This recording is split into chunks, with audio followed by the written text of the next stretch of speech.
تایبەتمەندیەکانی خومەینی لە زمان خامنەئی و خەڵکی وشیارەوە. عەلی خامنەئی ڕۆژی 14 جۆزەردان بە بۆنەی ساڵیادی مردنی خومەینیەوە قسە و باسێکی پێشکەش کرد. ناوبراو خومەینی بە کەسێکی پێشکەوتن خواز و دژبەرەکانی بە کۆنەپەرست ناوزەت کرد و لەو پەیوەندیەدا وتی کۆنەپەرست کەسێک نییە کە کڵاوی ئارەقچنی لەسەردایە، بەڵکو کۆنەپەرست و کۆنەپەرستەکان لایەنگرانی ژیان بە شێوەی ڕۆژاواییەکانن. ئەم قسانە لە کاتێکدا دەوترێن کە دژایەتی لەگەڵ عەقڵ و زانست هەر لە سەرەتای هاتنە سەرکاریەوە لە زومرەی تایبەتمەندیە بەردەوامەکانی ڕژیمی ئیسلامی بوون. هەرچەند ڕۆژ لەمەوبەر بوو کە دەستگای گیوتێن لە بێهداری زیندانی ئەوین پەنجەی تۆمەتبارێکی پەڕاند.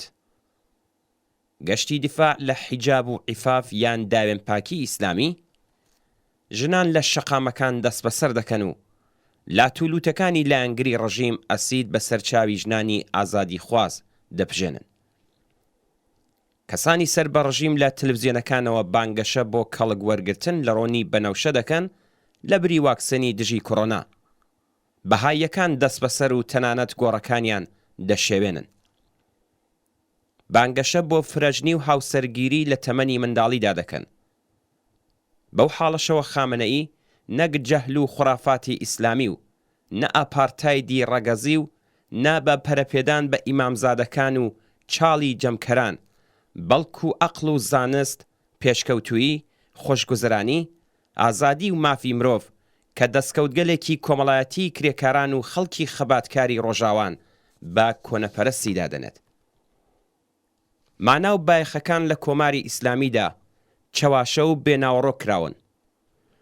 لە کۆماری ئیسلامیدا وشەکان پێناسەی زانستی و جیهانیان نییە. ئاخوندەکان بە زانا و ناوەندە مەسهەبیە پڕ لە جەهر و خوڕافاتەکان بە سەرچاوەی زانست دەزانن.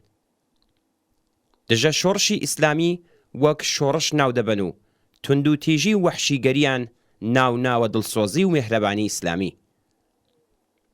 بە ئەشکەنجە و شەلاق لێدان دەڵێن تەعزیر و حەدی ئیسلامی. هاوسەرگیری منداڵان و پێشێلکردنی مافەکانی ژنانیان وەک خزمەتکردن بە ژنان لە کۆمەلگادا داناوە. ئەوان هاوکات لەگەڵ ئەوەی کە زانیان نەفرەت و بێزاری لە ئیمپریالیزمی ئەمریکا قوڵ و بەرین و بیری چەپ و کۆمونیستیش لە کۆمەلگادا بەهێزە، وشەی پرۆلیتاریا و سەرمایەداریان گۆڕی بۆ مستەزعەف و مستەکبەر، واوتیان حکوومەتەکەمان حکوومەتی کەپرنشینەکانە نەک کاغنشین. بەڵام خومەینی کۆمەڵێک تایبەتمەندی بەرجەستەشی بوو کە خامنەئی ئاماژەی پێنەدان. خومەینی درۆزنێکی تەواو عەیار بوو. ئەو پێشتر هیچ کات بۆ خەڵک و لایەنگرەکانی ڕوون نەکردەوە کە حکوومەتی ئیسلامی وەلایەتی فەقیە چییە و چۆنە. خومەینی پەیوەندی بە نێونەرانی ئیمپریالیزمی ئەمریکا گرت بوو و بەڵێنی پێدا بوون کە بەمەرجێک ئەوان بەر بە کودتای ئەرتەش بگرن، ئەویش ئەو جەماوەرەی کە شۆڕشیان کردووە ئارام دەکاتەوە و دایانێرێتەوە ماڵەکانیان. ئەو قەول و قەرارانەی لە خەڵک شاردەوە. ناوبراو تا ئەو کاتەی لە نۆڤلۆشاتۆ بوو باسی ئازادی جۆراوجۆر بۆ هەموو لایەک و تەنانەت بۆ کۆمونیستەکانیش دەکرد. ئەو وتی کە بە تەمان نییە هیچ پلە و پایەکی حکوومەتی هەبێ و وەک فەقەیەک دەگەڕێتەوە بۆ قوم. بەرپرسانی ئەو کاتی دەوڵەتی ئەمریکا لەو ڕووەوە کە نیگەرانی نفوزی یەکێتی سۆڤیەت لە ئێران بوون، ئومێدیان بە حکوومەتێکی لە چەشنی بازرگان بەست و لە ڕێگەی ژنەراڵ هایزەرەوە ئەرتەشیان ڕادەستی جەماعەتی ئیسلامی کرد. خومەینی وەک نێنەری نوێی بورژوازی ئێران هەرکە دەسەڵاتی بەدەستەوە گرت بە پاڵپشتی وەلایەتی فەقیە و وەحشیگەری و سەرڕۆیەکانی کە تا ئەو کات نەناسرا بوو، کۆمەڵێک لات و لوت و کەسانی لە خۆ بێگانەیان خستە گیانی کۆمونیستەکان و دژبەرانی حکوومەتی ئیسلامی. ژنانی یەکسانی خوازیان سەرکوت کرد. شۆڕا کرێکاریەکانیان هەڵوەشاندەوە و ڕۆژنامە دژبەرەکانیان داخست و قەڵەمە ناڕازیەکانیان شکاند. تۆرکەمەن سەحرایان خەڵتانی خوێن کرد و لەشکریان هێنایە سەر کوردستانی شۆڕشگێر. ئەوان هەر بەوەندە شەوە ڕازی نەبوون و بەمەبەستی بەرەو پێشبردنی جنایەتەکانیان پێشوازیان لە جم و جۆڵە هەڕەشە ئامێزە سنووریەکانی ڕەژیمی عێراق کرد. کوژرانی 700,000 کەس لە مەیدانەکانی شەڕ لەگەڵ عێراق کە 35,000 کەسیان منداڵ بوو بە حسابی خومەینی نووسراوە. گومان لەوەدا نییە کە سەڵتەنەتی لەرزۆکی پەهلەوی دەبوو بڕوات، جەماوەری خەڵکی هەژار و بێبەشیش ئەوەیان باش دەزانی و هەر بۆیش لە تارانەوە ناڕزایەتیەکان دەستی پێکرد و تۆی شۆڕشی 57یان چاند.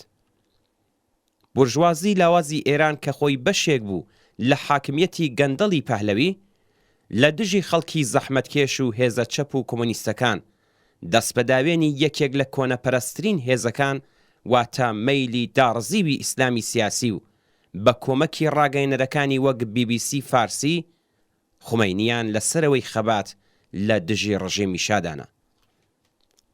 خامنەئی لە وتارەکەی ڕۆژی 14 جۆزەرداندا ئیدعای ئەوەی کرد کە ئێستا ڕژیمەکەی لە هەموو کاتێک بەهێزترە و خەڵکانێکی زۆرتر پشتیوانی لێ دەکەن. ئەو بۆ سەلمانی قسەکانی شانۆی ڕێکخراوی بە خاکسپاردنی قاسم سولەیمانی وەک نمونە دەهێنێتەوە. بەڵام خەڵکی وشیار و سیاسی ئێران دەزانن کە ڕژیم لە دام و دەستگا ئیداریە نظامی ئەمنیەتی و سنووریەکانیدا پتر لە 5 ملیۆن کارمەندی موچەخۆری هەیە. هێنانی ئەوانە بۆ شانۆیەکی ماتەمینی لە دەورەیەکی ناشۆڕشگێڕانەدا کارێکی دژوار نییە. خامنەئی هەر لە وتارەدا خەباتی عەزیم و بەربڵاوی کرێکاران و خانەنشین کراوان و جەماوەری تووڕە و ناڕازی بەستەوە بە بێگانەکان. عەلی خامنەئی لە نەفرەت و ناڕەزایەتیە بەربڵاوەکانی خەڵک لە دژی دەسەڵاتی مەسهەبی، لە دژایەتیکردنی خەڵک لەگەڵ توێژی مشەخۆر، مفتەخۆر و فرەوێژی ئاخوندەکان ئاگادارە و بۆ بەهێزکردنی هێزە وەفادارەکانی دەسەڵات پەنا دەباتە بەر شاردنەوە و حاشاکردن لە داخوازیەکانی خەڵک. دەسەڵاتێکی کە بێتوانایە لە ئاستابینکردنی کار و مەسکەن و دەوا و دەرمان و نان و ئەمنیەتی خەڵک لە دوا ڕۆژ و دەرەنجامی پاش ڕووخانی حکوومەتەکەی دەترسێنێت. وەڵامی خەڵکی تووڕە و وەگیان هاتوو بریتیە لە نابۆ بەردەوامی حکوومەتی کۆنەپەرستی ئیسلامی و نابۆ گەڕانەوە بۆ سەرکوت و گەندەڵی ساواکی سەردەمی سەڵتەنەتی شاو پەهلەوی. دروشمی نەشامان دەوێت نەشێخ داواکاریەکی ڕۆن و ڕاشکاوانەی جەماوەرە بۆ تێپەڕبوون لە هەردوو دەسەڵاتی پەهلەوی و ئیسلامی و دامەزراندنی نظامێکی کە لەودا هیچ ئاسەوارێک لە مەسهەب و بنەماڵەی سەڵتەنەتی بەدی نەکرێت. وتارە پڕ لە درۆ و دەلەسەود چەواشەکاریەکانی خامنەئی لە 14 جۆزەرداندا دەری خست کە بەرپرسانی ڕژیم چاوی دیتنی واقعیەتەکانی ناو کۆمەڵگەیان لەدەستاوە و دەنگی خەڵک نابیستن. ئەوان کاتێک بە خۆیاندا بێنەوە و بڵێن کە دەنگی شۆڕشیان بیستووە، ئەو کاتە ئیتر زۆر درەنگ دەبێت.